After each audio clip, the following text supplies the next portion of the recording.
The ice pair sorcerer shall rule the world के episode 1 में हम लोग एक फ्यूनरल को देखते हैं जहां पर हमारे मेन कैरेक्टर रे काफी दुखी खड़ा होता है। वो याद करता है कि यह सब कैसे हुआ। एक हावर्ड नाम का बंदा जो कि लड़ते लड़ते काफी ज्यादा घायल हो जाता है और अब वो रे को कहता है कि तुम्हें जिंदा रहना पड़ेगा। ऐसा बोलने के बाद वो मर जाता है। ये देख कर रे काफी घबरा जाता है। तभी उसकी नजर पीछे जाती है। वो देखता है कि एक लड़की वहां पर गिरी हुई है। ये देखकर ये काफी ज्यादा गुस्सा हो जाता है और अब वो चिल्लाने लगता है, जिससे कि वहां पर एक बर्फ का काफी बड़ा गोला बनने लगता है। वहां पर खड़े कुछ लोग कहने लगते हैं ये पावर तो ओवरहीट है।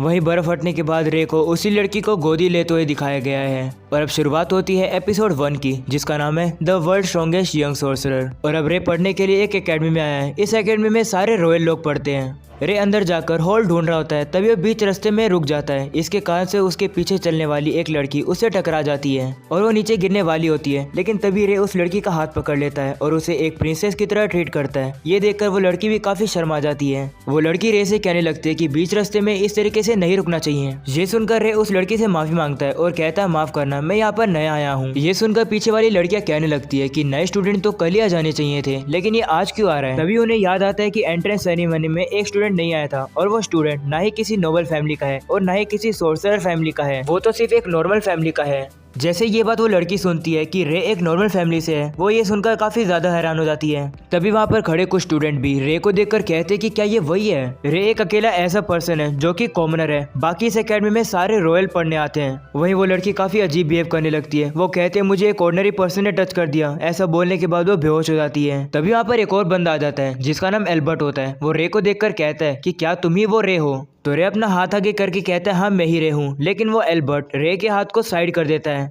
और अब वो रे को कहने लगता है कि इस एकेडमी में सिर्फ रॉयल लोग आते हैं, तुम्हारे जैसे ऑर्डिनरी पर्सन के लिए यहाँ पर कोई भी जगह नहीं है। तो रे कहते हैं तुम कैसी बात कर रहे हो, मैं इस एकेडमी में काफी सारी चीजें सीखने आया हूँ। ये सुनकर एल्बर्ट गुस्सा हो जाता है और अब वो रे के ऊपर हमला करने जा ही रहा होता है, लेकिन रे उसको काफी इजीली से डॉज कर लेता है। इसकी वजह से एल्बर्ट को और भी ज्यादा गुस्सा आ जाता है। वो रे के ऊपर दोबारा से हमला करने जा ही रहा होता है, लेकिन तभी यहाँ पर एक लड़की आकर उनकी लड़ाई को रुकवा देती है। पता लगता है कि उस लड़की का नाम रोज है और वो टॉप 3 फैमिली में से एक फैमिली की मेंबर है। और अब रोज को देखकर एल्बर्ट वहां से भाग रहा होता है। वो जाते जाते रे को कहता है कि तुम जैसे ऑर्डिनरी को मैं कभी भी एक्सेप्ट नहीं करूंगा। और अब रे रोज का शुक्र करता है उसे बचाने के लिए। वहीं पर रोज अपना नाम बताती है, एमेलिया रोज। और अब रे भी रोज के साथ हैंडशेक करता है, जिसके बाद वो अपना नाम बताता है। और अब रोज कहने लगती है तुम इस एकेडमी के पहले पर्सन हो जो कि एक ऑर्डिनरी है। ये काफी कमाल की बात है। लगता है तुम्हारा टैलेंट इतना अच्छा है कि तुम्हें रिकॉग्निशन मिल गई है। और अगर तुम्हें कोई भी परेशान करे या फिर तुम्हें कोई भी मुसीबत आए तो जरूर मुझे बताना। ये सुनकर रे एमेलिया का शुक्रिया करता है। और अब अगले सीन में सारे स्टूडेंट इकट्ठा है, जहाँ पर प्रिंसिपल स्पीच दे रही है। वो सभी स्टूडेंट को आर्नोल्ड एकेडमी ऑफ सोर्सरी में वेलकम करती है और ये एकेडमी इस दुनिया की सबसे बेस्ट एकेडमी है। और अब प्रिंसिपल सभी से कहती है कि यहाँ पर जितने भी लोग हैं वो अपने टैलेंट की वजह से आए हैं, लेकिन इस बात का घमंड मत रखना, तुम्हें और ज्यादा मेहनत करनी है और तुम जितना हार्डवर्क करते रहोगे तुम्हारा टैलेंट और भी ज्यादा बढ़ता जाएगा। इसलिए मैं सभी को ये एडवाइस देना चाहती हूँ कि पूरी मेहनत कर लो ताकि तुम इस वर्ल्ड के सबसे बेस्ट सोर्सर बनो। और अब प्रिंसिपल अपना नाम बताती है, आबी गार्नेट, जिसके बाद उनकी स्पीच खत्म हो जाती है। जिसके बाद फर्स्ट ईयर के स्टूडेंट के रिप्रेजेंटेटिव की स्पीच देने की बारी आती है और वो और कोई नहीं रोज होती है। वो अपनी स्पीच देने लगती है। वो कहने लगती है कि मैं काफी ज्यादा प्राउड हूँ कि मैं इस हिस्टोरिक एकेडमी में पढ़ रही हूँ। ये सिर्फ शुरुआत है और आगे चलकर हमें और ज्यादा डिफिकल्टी फेस करनी होगी और इस एकेडमी के स्टूडेंट होने के नाते हमारा काम है इन डिफिकल्टीज को ओवरकम करना। जैसा प्रिंसिपल ने कहा हमें हार्डवर्क करनी है ताकि हम सोर्सरी सीख सकें और यही हम सभी स्टूडेंट का मकसद है।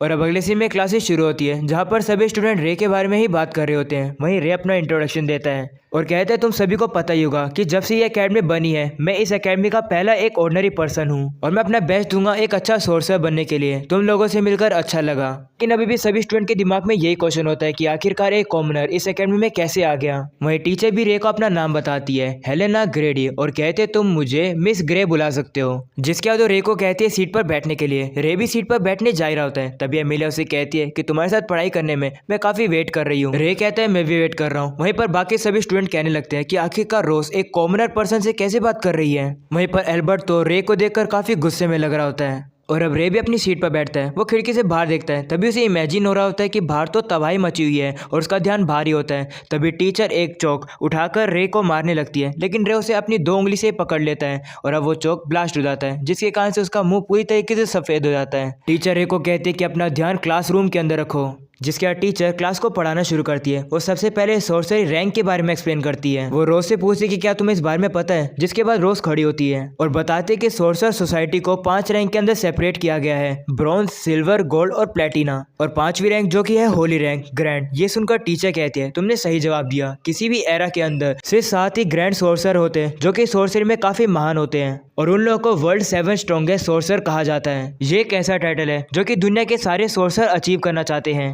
और अब टीचर बताते हैं कि इन 7 सोर्सर की आइडेंटिटी मिस्ट्री है, लेकिन इनके बारे में हम लोग थोड़ी इन्फॉर्मेशन जानते हैं। 7 स्ट्रॉन्गेस्ट सोर्सर में से पहली स्ट्रॉन्गेस्ट सोर्सर है हमारी स्कूल की प्रिंसिपल, उनको द बर्निंग सोर्सर कहा जाता है। अगली है चार्मिंग सोर्सर, जिसका नाम है कैरोल कोरोलिन, और ये सोर्सरी रिसर्चर की सोसाइटी में काफी ज्यादा फेमस है। अगला सोर्सर फार ईस्ट वॉर को रोकने वाला एक हीरो है जिसका नाम है आइस ब्लेड सोर्सरर, और कहा जाता है कि जब वो वॉर रुक गई थी तब आइस ब्लेड इस दुनिया से गायब हो गया था। और अब बाकी के बचे सोर्सर ने कभी भी अपना नाम रिवील नहीं किया। और जैसे कि तुम लोग को पता है कि तुम इस एकेडमी के अंदर 7 स्ट्रॉन्गेस्ट सोर्सरर ही बनने आए हो, तभी अल्बर्ट खड़ा होता है और कहते हैं कि अगर हम लोग एम कर रहे हैं 7 स्ट्रॉन्गेस्ट सोर्सर बनने के लिए, तो इस एकेडमी के अंदर एक ऑर्डिनरी पर्सन क्या कर रहा है। ये सुनकर टीचर को गुस्सा आ जाता है और वो कहती है कि इस एकेडमी में जो भी पढ़ने आता है उसे एक ट्रायल पास करना पड़ता है, चाहे वो टेस्ट ऑर्डिनरी ने पास किया हो, वो इस एकेडमी में आ सकता है। ये सुनकर एल्बर्ट चुपचाप से अब बैठ जाता है। और अब अगली क्लास में टीचर सभी को बताती है कि हम लोग सोर्सरी प्रैक्टिकल करने वाले हैं, शुरुआत हम लोग बेसिक से करेंगे। और अब टीचर रोज से पूछती है कि सोर्सरी क्या होती है, तो रोज बताती है कि सोर्सरी एक ऐसी टेक्निक है जिससे वर्ल्ड के फर्स्ट मटेरियल प्रीमा मटेरियल को रिकंस्ट्रक्ट किया जा सके। ये सुनकर टीचर कहती है हाँ तुमने सही बताया। और अब टीचर सभी को सोर्सरी के मेन कॉन्सेप्ट बताती है। वो बताते सबसे पहले प्रीमा मटेरियल को एनकोड करो, यानी कि उसको एक कोड में कन्वर्ट करो, जिसके बाद वो डी कोड का यूज करके सभी कोड को एडिट और रीअरेंज करती है। और फिर जो तुम्हें बनाना है उसको तुम इमेजिन करो और तुम्हारे सामने वो आ जाएगा। ऐसा करने के टीचर अपने एक क्रिस्टल सा एक फ्लावर बना देती है और अब वो उसे गायब कर देती है और कहती है कि तुम इसे गायब भी कर सकते हो। जिसके बाद वो कहती है कि अगर अभी तक किसी को कुछ समझ नहीं आया तो वो मुझसे पूछ सकता है। तो रोज पूछती है कि क्या प्रीमा मटेरियल से किसी भी चीज को क्रिएट करने की लिमिट है। तो टीचर कहती है टेक्निकली कोई लिमिट तो नहीं है, लेकिन ये सोर्सर की एबिलिटी के ऊपर डिपेंड करता है। सोर्सरी में मटेरियल ही सबसे मोस्ट इंपॉर्टेंट चीज है। मटेरियल को 4 टाइप में सेपरेट किया गया है, सॉलिड, लिक्विड, गैस और प्लाज्मा में। ये सब देखकर सभी स्टूडेंट काफी हैरान हो जाते हैं। और अब टीचर पूछती है कि क्या किसी को और क्वेश्चन पूछना है। तभी एक लड़की होती है जो कि अपना मुंह छुपाई होती है, वो टीचर से क्वेश्चन पूछती है कि क्या आपने एंटी मटेरियल कोड का यूज किया उस क्रिस्टल वाले फ्लावर को तोड़ने के लिए। तो टीचर कहती है नहीं, ये सिर्फ मैंने किया है। सोर्सर जो कि कोड का यूज कर सकते हैं वो इस मोमेंट पर अभी एग्जिस्ट नहीं करते हैं। इस कंटेंट को आइंसवर्थ की डबल कोड थ्योरी कहा जाता है, जो कि एक डॉक्टर लेवल की थ्योरी है, तो स्टूडेंट को इस बारे में जानने की कोई जरूरत नहीं है। जिसके बाद उनकी प्रैक्टिस क्लास शुरू होती है। वहीं रोज तो काफी अच्छा मटेरियलाइज करती है और उसने काफी अच्छा एक क्रिस्टल का रोज बनाया है। स्टूडेंट कहने लगते हैं कि रोज तो काफी टैलेंटेड है, हमने टॉप 3 फैमिलीज की लीडर से ये एक्सपेक्ट किया था। वहीं दूसरी तरफ हम लोग रे को देखते हैं जो कि क्रिस्टल के रोज नहीं बना पा रहा होता है। उसे देखकर अल्बर्ट कहने लगता है कि मैं एलियन फैमिली से हूँ और मैं किसी भी ऐसे पर्सन को एक्सेप्ट नहीं करूंगा जिसके पास कोई भी टैलेंट ना हो। और अब अगले सीन में रे एकेडमी घूम रहा होता है, तभी उसे वही लड़की दिखाई देती है। तो वो उसका पीछा करता है और वो होती है लाइब्रेरी के अंदर। वो उससे कहने लगता है कि क्या तुम एंसवर्थ की बुक ढूंढ रही हो। तो वो लड़की कहती है हाँ, और अपना नाम बताती है। उसका नाम होता है एलिसा ग्रिफ्ट। और अब एलिसा रे को बताती है कि मुझे डॉक्टर आइंसवर्थ काफी पसंद है और उन्हीं की तरह मैं भी एक डॉक्टर बनना चाहती हूँ। और अब वो रे से कहती है कि क्या तुम्हें भी आइंसवर्थ पसंद है। तो रे कहता है हाँ, मैं उसे दिल से काफी ज्यादा रिस्पेक्ट देता हूँ। और अब रे एलिसा से कहता है कि तुम अपना मुंह छुपा के क्यों रखती हो। ये सुनकर एलिसा घबरा जाती है और वो वापस अपना मुंह ढकने लगती है। तो रे उसका हाथ पकड़ लेता है और कहता है कि तुम अपना मुंह छुपा के क्यों रखती हो। तो एलिसा कहती है क्योंकि मेरे कान काफी अजीब है। ये सुनकर रे कहता है इनमें क्या अजीब है, ये तो काफी खूबसूरत है। तुम एक हाफ एल्फ हो ना। तो एलिसा कहती है हाँ, मेरी जो मॉम थी वो एल्फ है और इसी कारण से लोग मुझे टीज करते आ रहे हैं। तो रे एलिसा से कहते हैं कि तुम्हारे कान काफी खूबसूरत हैं, इन्हें छुपा के मत रखा करो। ये सुनकर एलिसा पहले तो शर्माती है, लेकिन वो सुनकर काफी ज्यादा खुश हो जाती है।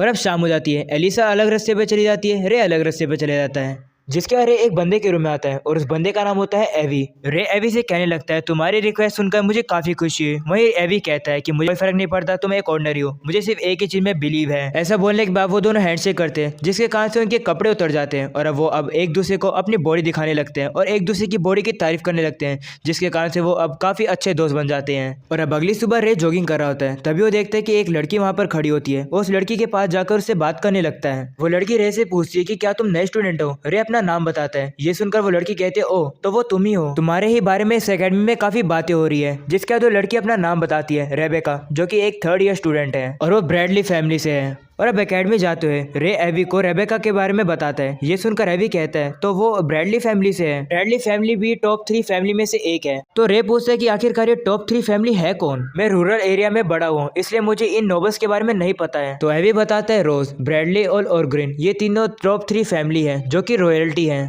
अभी बताते हैं एमिलिया जो कि रोज फैमिली की एल्डेस्ट डॉटर है, वो टॉप 3 फैमिलीज की लीडर है। और एमिलिया काफी ज्यादा टैलेंटेड लड़की है जिसके वो लोग एकेडमी में पहुंच जाते हैं। रे एवी को कहता है कि तुम मेरे बिना जाओ, इंस्ट्रक्टर ने मुझे बुलाया है। तो एवी भी मान जाता है और अब रे वहां से जा रहा होता है। तभी अचानक से वो एक लड़की से टकरा जाता है। वो लड़की रे को कहती है कि ये काफी डेंजरस है। तो रे कहता है इसमें मेरी क्या गलती, मैं तो सीधा सीधा चल रहा था। तो वो लड़की कहती है मैं दौड़ इसलिए रही थी क्योंकि मैं जल्दबाजी में थी, तुम्हें सामने से हट जाना चाहिए था। ये सुनकर रे कहता है ये कैसी बात हुई, लेकिन फिर भी मैं माफी मांगता हूँ। तभी वो लड़की रे को अच्छे से देखती है और वो समझ जाती है कि रे तो वही है जिसके बारे में एकेडमी में काफी बातें हो रही है। रे भी अपना इंट्रोडक्शन देता है और उस लड़की को चार्मिंग ट्विन टेल लेडी बुलाता है। ये सुनकर वो लड़की काफी ज्यादा खुश हो जाती है और अब वो लड़की अपना नाम बताती है। वो बताती है मैं एक एक्स्ट्रा ऑर्डिनरी क्यूट गर्ल हूँ जिसको ट्विन टेल्स काफी पसंद है। मेरा नाम है क्लैरिस क्लीवलैंड। ये सुनकर रे कहते हैं कि तुमने अपना इंट्रोडक्शन तो अच्छा दिया, लेकिन मैं ये नहीं जानता कि क्लीवलैंड फैमिली कौन सी है। ये सुनकर क्लैरिस हैरान हो जाती है और कहती है तुम्हें मेरी फैमिली का नाम नहीं पता। तो रे कहते हैं नहीं माफ करना, मैं रूरल एरिया में बोर्न हुआ था तो मुझे नोबल्स के बारे में नहीं पता। तो क्लैरिस कहती है अगर ऐसी बात है तो भूल जाओ मेरी फैमिली के बारे में, वैसे मेरी फैमिली काफी पॉपुलर है, अगर तुम्हें नहीं पता तो रहने दो। तो रे कहते हैं कि तुम्हारी फैमिली में सारे लोग तो तुम्हारी तरह खूबसूरत होंगे ना, मैं तुम्हारी शक्ल देखकर बता सकता हूँ। ये सुनकर क्लैरिस काफी ज्यादा खुश हो जाती है अपनी तारीफ सुनकर और कहती है तुमने सही समझा, मैं काफी कम लोगों को अपॉर्चुनिटी देती हूँ लेकिन मैं तुम्हें अलाउ करती हूँ कि तुम मुझे क्लैरिस बुला सकते हो। तो रे कहता है तुमसे मिलकर खुशी हुई। जिसके बाद वो कहता है कि तुम लेट नहीं हो रही थी क्या। ये सुनकर क्लैरिस कहती है हाँ मैं तो लेट हो रही थी, और वो जल्दी से अब चली जाती है। और अब रे प्रिंसिपल के ऑफिस में पहुंचते हैं। जिसके बाद उनसे कहते हैं कॉलोनल आपसे मिले काफी दिन हो गए। तो प्रिंसिपल कहते हैं तुम्हें इतने पोलाइट होने की जरूरत नहीं है, हम दोनों पहले से रिटायर हो चुके हैं, इसलिए तुम मुझे आबी करके बुला सकते हो। तो रे कहते हैं ठीक है मैं समझ गया। ये सुनकर आबी हंसने लगती है और कहते हैं तुम बिल्कुल उसी बंदे पर गए हो। जिसके बाद हमें आबी की टेबल पर पड़ी हुई एक फोटो दिखाई जाती है। और अब अगले सीन में हम लोग देखते हैं रे और एल्बर्ट के बीच में तलवारबाजी का कंपटीशन है। इंस्ट्रक्टर कहते हैं अगर मुझे कोई भी खतरा सेंस हुआ तो मैं इस लड़ाई को रुकवा दूंगा। और अब उनके बीच के बैटल शुरू होती है। एल्बर्ट कहने लगता है कि रे एक कॉमनर है, वो मेरे सामने खड़ा नहीं हो सकता है। ऐसा बोलने के बाद वो रे के ऊपर हमला करता है। वहीं रे एल्बर्ट की तलवार को अपनी तलवार से साइड में घिसका देता है जिससे कि एल्बर्ट की तलवार जमीन में जाकर गिरती है। ये देखकर सभी लोग हैरान हो जाते हैं। वहीं रे एल्बर्ट से कहने लगता है तुम मुझे जो भी बुलाओ मुझे उससे कोई फर्क नहीं पड़ता। वहीं इस बात से एल्बर्ट को काफी गुस्सा आ जाता है और वो वापस से रे के ऊपर हमला करता है और इस बार रे अपनी तलवार को एल्बर्ट की तलवार के ऊपर मारता है जिससे कि एल्बर्ट की तलवार पूरी तरीके से टूट जाती है और अब एल्बर्ट हार जाता है। वहीं सभी स्टूडेंट कहने लगते हैं कि रे तो सही में स्ट्रॉन्ग है। वहीं इस बैटल को आबी भी देख रही होती है। वो रे को कहने लगती है कि मुझे काफी खुशी हुई कि तुम्हें अपनी एकेडमी लाइफ पसंद आ रही है। रे white the ice blade sorcerer. और यहीं पर हो जाता है ये वाला एपिसोड खत्म। तो गाइस पसंद है तो लाइक करना, चैनल को सब्सक्राइब करना। मिलते हैं इसके नेक्स्ट एपिसोड में, तब तक के लिए पीस आउट।